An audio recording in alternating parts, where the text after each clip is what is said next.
తండ్రి నామానికి మహిమ కలుగును గాక. మన ప్రభు అయిన క్రీస్తు నామలో మీ అందరికీ కూడా ఉదయకాల సమయంలో వందనాలు సాలో. ప్రియ క్రైస్తవ కుమారులారా, కుమార్తెలారా, తండ్రి యొక్క ఆశీర్వాదంతో మీ అందరూ కూడా నింపబడాలని, ఆయన యొక్క దీవెనలు సదా మీ మీద నిలిచి ఉండాలని కోరుకుంటున్నాను. మరియు ఉదయకాల సమయంలో మనతో ఈరోజు తండ్రి ఏం మాట్లాడబోతున్నాడో ఆ మాటలను మనం విందాము, నేర్చుకుందాం. అనేకులను ఆయన మార్గంలోకి నడిపిద్దాం. హల్లెలూయా. ఇక ఈరోజు ఆయన మాట్లాడే మాట అంటున్నాడు, పేతురుతో క్రీస్తు చెప్పిన మాట. మత్తయి సువార్తలో అంటాడు ఆయన, పేతురుతో క్రీస్తు చెప్పిన మాట. ఆయనకు ఒక అధికారం ఇచ్చి, ఆయనకు ఒక తాళం చేతికి ఇచ్చి అక్కడ మాట్లాడే మాట ఏంటో తెలుసా? పేతురు, ఇదిగో నీ చేతికి ఒక తాళం ఇస్తున్నానయ్యా, దానితో నీవు తెరవచ్చును అంటాడు. ఏంటి తాళం చెయ్య అంటే ప్రార్థన. హల్లెలూయా. ప్రార్థనని తాళం చేయి పేతురుకి ఇచ్చాడు. ఈరోజు నీకు ఇచ్చాడు, నాకు ఇచ్చాడు, మనందరికి ఇచ్చాడు. కనుక ఈనాటి వాక్యాంశము ప్రార్థనా విధానము. హల్లెలూయా. ప్రార్థనా విధానంలో తండ్రి మనతో మాట్లాడుతున్న మాట మత్తయి సువార్త 6వ అధ్యాయము 5వ అధ్యాయంలో కొన్ని మాటలు అక్కడక్కడ మనం నేర్చుకుందాం. పురి సంగమా, ఆయన అంటాడు కదా పేతురుతో, పేతురు, నీవు హృదయపూర్వకంగా ప్రార్థించి ఏదైతే ఈ భూమి మీద బంధించమని నీవు ప్రార్థిస్తావో అది నా పరలోకపు తండ్రి దాన్ని బంధిస్తాడు. లేక ఏదైతే విడుదల చేయమని చెప్తావో అది ఖచ్చితంగా విడుదల చేస్తాడని ఒక చక్కటి వరాన్ని అయితే ఆనాటి పేతురు గారికి క్రీస్తు వారు ఇచ్చారు. ఆ రోజు ఆయనకి ఇచ్చారు, కానీ ఈరోజు మనకి ఇస్తున్నారు. అయితే దాన్ని ఒక విధానంగా చేయాలి మనం. చూడండి, ఒక బీరువా తెరవాలనుకో, ఆ బీరువా లాకర్కున్న ఏ తాళం చేయితే దానికి సూటబుల్ అవుతుందో దాన్ని పెట్టి తీయాలి తప్ప ఆ తాళం గుర్తు తీసుకొచ్చి ఏది పడితే అది తిప్పితే అది రాదు. అలాగే ప్రార్థనలు అనేటప్పటికి ఎలా పడితే అలా చేస్తే కాదండి. నిజమే, ప్రార్థన శక్తి ఆనాడు పేతురుకి ఇచ్చాడు, ఈరోజు నీకు నాకు ఇచ్చాడు, మనందరికి ఇచ్చాడు. ఎలా పడితే అలా ప్రార్థిస్తే కాదు, ఎలాగ పడితే అలాగ దాన్ని ఉపయోగించుకుంటే కాదు.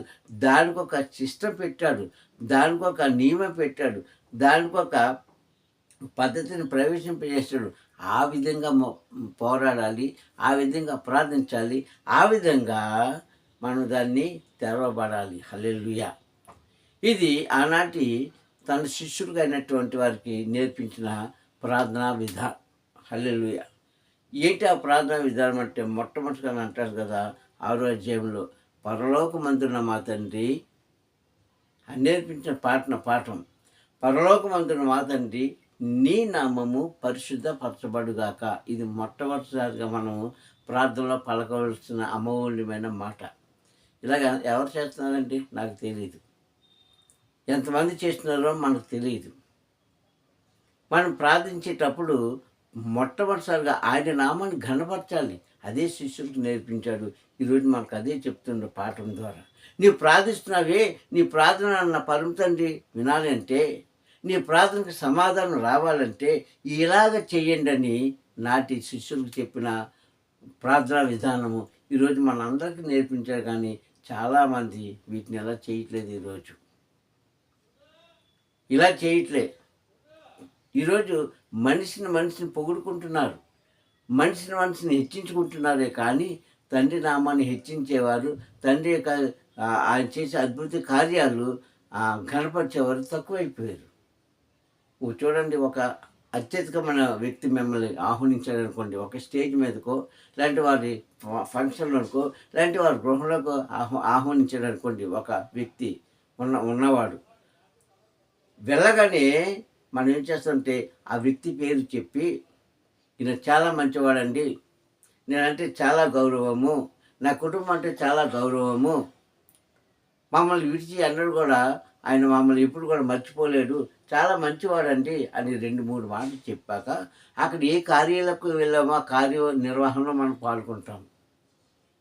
ఇది మానవ సహజము. అలాగే ఇక్కడ తండ్రిని కూడా మొట్టమొదటిగా పలకొంచెం మాట ఏంటి ప్రార్థనలో, పరలోకమందున్న మా తండ్రి, నీ నామము పరిశుద్ధపరచబడునుగాక. ఆమేన్. ఈ మాట ప్రార్థనకు ముందుగా మనం పలకొల్సిన మాట. ఎంతమంది మాట్లాడుతున్నారండి ఇలాగా? ఎంతమంది చేస్తున్నారండి? విశ్వాసులు కావచ్చు, ఎవరైనా కావచ్చు, ఇలాగ ఎవ్వరూ చేయట్లేదు ఈరోజు. చివరిలో జ్ఞాపకం చేసుకుంటే జ్ఞాపకం చేసుకోవచ్చు, కానీ మొట్టమొదటిసారిగా మన నోట్లో నుంచి రావాల్సిన ప్రార్థన ఏంటంటే ఇది. కానీ హల్లెలూయా, మొదటగా మన నోట్లో నుంచి వచ్చిన ప్రార్థన ఏంటంటే, తండ్రి నా కుటుంబాన్ని రక్షించు, నా భార్యను, లేకుంటే నా భర్తను, లేకుంటే నా బిడ్డల్ని, లేకుంటే ఏదో కోరికలు అన్నీ అయ్యేకప్పుడు పరలోకమంతుడు మా తండ్రి అని ప్రార్థన చేసేవారు చాలామంది ఉన్నారండి. కానీ బైబిల్ ఏం చెప్తుందంటే, క్రీస్తు ఏం బోధించాడంటే, మీరు ఇలాగ ప్రార్థన చేయండి అని 6వ అధ్యాయంలో, మత్తయి సువార్త 6వ అధ్యాయంలో చెప్పిన మాట మనం జ్ఞాపకం చేసుకోవాలి. ఎలాగంటాడండి?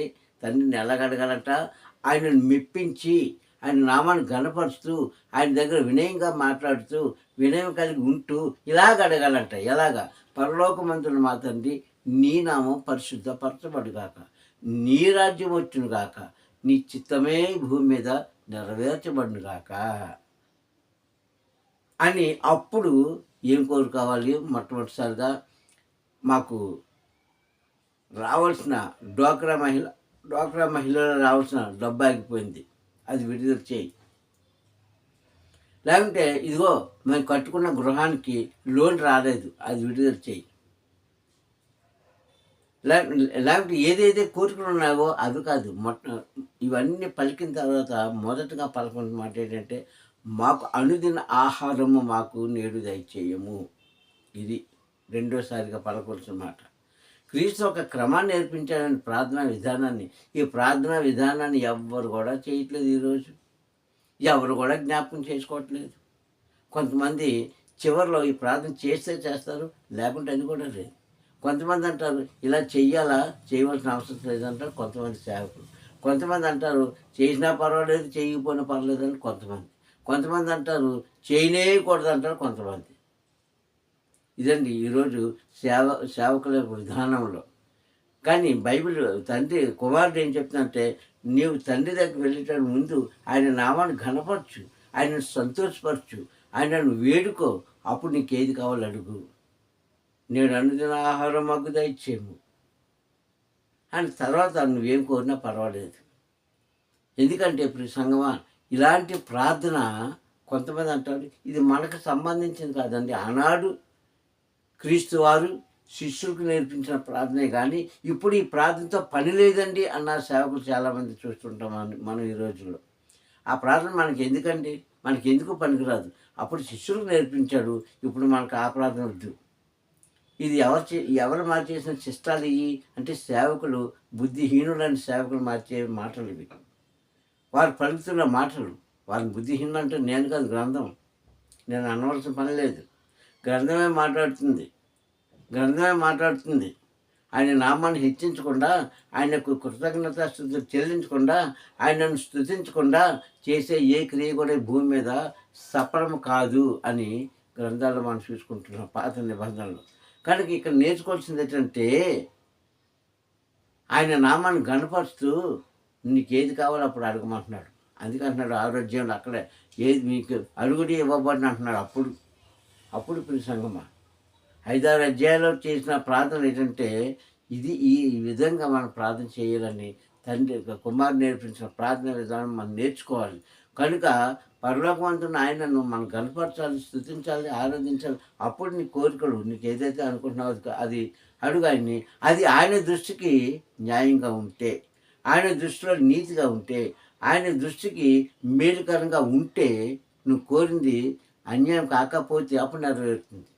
అన్యాయం అయితే మాత్రం ఆ ప్రార్థన నీకు ఫలించదు ఎంతకాలం చేసినా. ప్రియ సంగమా, ఇది ప్రార్థనలో క్రైస్తవులు నేర్చుకోవాల్సిన మొట్టమొదటి ఘట్టము, మొట్టమొదటి ప్రార్థనా విధానము, మొట్టమొదటి ఆయనను సేవించే క్రమం ఇది. ఈ క్రమాన్ని పాటించే వారే నిజమైన బిడ్డలని ఆయన పిలుస్తున్నాడు. కావున ప్రియ సంగమా, అప్పుడు అంటాడు వేషధారణ వల్ల మీరు ప్రార్థించవద్దు.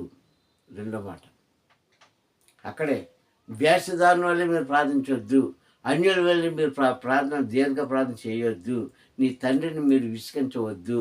మీకు ఏది కావాలది సూటిగా అడిగి ఊరుకోండి, మీ హృదయాలలో తలంటుకొని ఊరుకోండి. హృదయ రహస్యాలు తెలిసిన తండ్రి నీ కోరికను నెరవేరుస్తాడు అని ఖచ్చితంగా శిష్యులకు చెప్పిన మాట ఇక్కడ మనకు చెప్తున్న మాట నేర్చుకుందాం. ఎంతకాలం చేసినా ఒకటే ప్రార్థన, ఒకటే ప్రార్థన, ఒకటే ప్రార్థన, రెండో ప్రార్థన మాకు తెలియదు. ఏంటది ప్రార్థన? మన అవసరాల కోసమే, మన కుటుంబాల కోసమే, మన సమస్యల కోసమే ప్రార్థన, కానీ రెండోది ఏం లేదు. కానీ మనం ఏమనుకుంటామంటే నేనేదో గొప్పగా ప్రార్థన చేసేస్తున్నానని మనం గొప్పగా ఫీల్ అయిపోతుంటాం. మనకు మనం హెచ్చించుకుంటుంటాం. కానీ నీ హెచ్చింపుతనము, నీ యొక్క ప్రార్థన విధానము తండ్రికి నచ్చాలి, లోకానికి కాదు. అక్కడున్న సేవకులు కాదు, లేదంటే అక్కడున్న నీ తోటి విశ్వాసులు కాదు. నువ్వు చేసిన ప్రార్థన తండ్రి దృష్టికి న్యాయంగా ఉండాలి, తండ్రి మెచ్చుకోవాలి. అప్పుడే నీకు ప్రతిఫలము. అందుకే గ్రంథం బోధిస్తుంది, నీ ప్రార్థన విధానాన్ని ఒక కొలువుకి తీసుకురామని అక్కడ చెప్పిన మాట మనం నేర్చుకోవాలి. ఈరోజు ఇలాంటి ప్రార్థన ఎంతమంది చేస్తున్నారో నాకు తెలియదు, కానీ ప్రియ సహోదరులారా, సేవకులారా, విశ్వాసులారా, నాకు తెలియదు, కానీ అలా చేసే వారి యొక్క ప్రార్థన ఖచ్చితంగా ఆయన ప్రతిఫలం ఇస్తారని మనం రూఢీగా నమ్మవచ్చు. హల్లెలూయా. అంటే ఖచ్చితంగా నమ్మవచ్చు. ఎందుకంటే ఆయన మార్గంలో మనం నడుస్తున్నాము అంటే, ఆయన మాటలు మనం వింటున్నామంటే, ఖచ్చితమైన ఆశీర్వాదంతో మనం నింపబడాలంటే, మనం చేసిన ప్రతీది కూడా ఆయన మీకులు దీవించబడాలి అంటే ఈ విధం మనం నేర్చుకోవాలి. అందుకని అన్నాడు, నీకు ఒక తాళం చేయిస్తున్నాను పేతురు అన్నాడు. అదే ప్రార్థన తాళం చేయ. కానీ ఈరోజు క్రైస్తవులు ఆ తాళం చేయి పట్టుకొని ఎలా తిప్పాలో, ఎలా తిప్పితే ఆ యొక్క తలుపు ఓపెన్ అవుతుందో తెలియక తికమక పడిపోతున్నారండి. సంగమా, అలా మనము పొరపాటు పడవలసిన పని లేదు, మనము చింతించవలసిన అవసరం లేదు. నీ ప్రార్థన విధానంలో మార్పు ఉంటే ఆయన ఇచ్చే ఆశీర్వాదంలో కూడా మార్పు తెస్తాడు. అయినప్పటికీ మనం ఎలా చేసిన తండ్రి ఎందుకు ఆశీర్వదిస్తుందంటే, ఆయనకి మనకు మధ్యవర్తిగా క్రీస్తు అనబడి వాడు ఉన్నాడు కనుక ఆయన ద్వారా మనము మీరు పొందుకుంటున్నాము. కానీ నేనంటాను, తండ్రి ఏది చెప్పాడో, తన కుమారుడైన మెస్సీ గారు ఏదైతే మనకు బోధించారో ఆ విధంగా మనం నడుచుకోగలిగితే, ఉండగలిగితే, చేయగలిగితే మనంత ధన్యత మరొకరికి ఉండదని తెలియజేస్తున్నాను. ఇప్పుడు సహోదరులారా, మీరు ఏ ప్రార్థన చేస్తున్నారు, ఎలాగ అడుగుతున్నారు, అది ఆయన దృష్టిలో న్యాయమో అన్యాయమో నాకు తెలియదు, కానీ న్యాయం కలిగితే ఖచ్చితంగా ఆయన మనకు ప్రతిఫలం ఇస్తారని మాత్రం నేను తెలియజేస్తున్నాను ఈ వాక్యం ద్వారా. ప్రార్థించుకుందాం. మహోన్నతుడా, సర్వాధికారి, నీకే స్తుతులు. ఈ యొక్క ఉదయకాల సమయంలో ప్రభావ కొద్ది మాటల ద్వారా మాతో మాట్లాడేందుకు స్తోత్రం. నాయన, మా ప్రార్థన విధానం ఈరోజు ఎలా ఉందయ్యా? అయ్యా, మేము ఏం చేయబోతున్నాము, ఎలాగ నన్ను స్తుతిస్తున్నాము, ఎలా నేను అడుగుతున్నాము అయ్యా, మాకు తెలియలేని అజ్ఞానము. అయ్యా, నీ చిత్తమైతే మాకు జ్ఞానమైన దీపాన్ని వెలిగించి, నీ కృపతో నింపి నడిపించి, ఆశీర్వదించి, దీవించి, ఘనత మహిమ ప్రభావాలు మీరు పొందుకుంటారని తండ్రి యొక్క సమయంలో తండ్రి మాకు ప్రార్థన విధానాన్ని నేర్పించండి. అయ్యా తండ్రి, నా ప్రభా, నిన్ను వేడుకునే భాగ్యం కలుగు చేయండి తండ్రి. చేసిన ప్రతి ప్రార్థనకు ప్రతిఫలం దయచేసి మహిమ పొందుకోమని మా ప్రియ రక్షకుడన్న క్రీస్తు నాముడి ప్రార్థనలో అడుగుతున్నాను పరమ తండ్రి. Amen, amen, amen. మీ అందరికీ వందనాలు. పరమ తండ్రి మేము దీవించి ఆశీర్వదించిన గాక. అలాగే మా ఛానల్ సబ్స్క్రైబ్ చేసుకొని లైక్ చేసి షేర్ చేయండి. ఆయన దీవులు సదా మీ మీద నిలుచును గాక. హల్లెలూయా. ఆమెన్.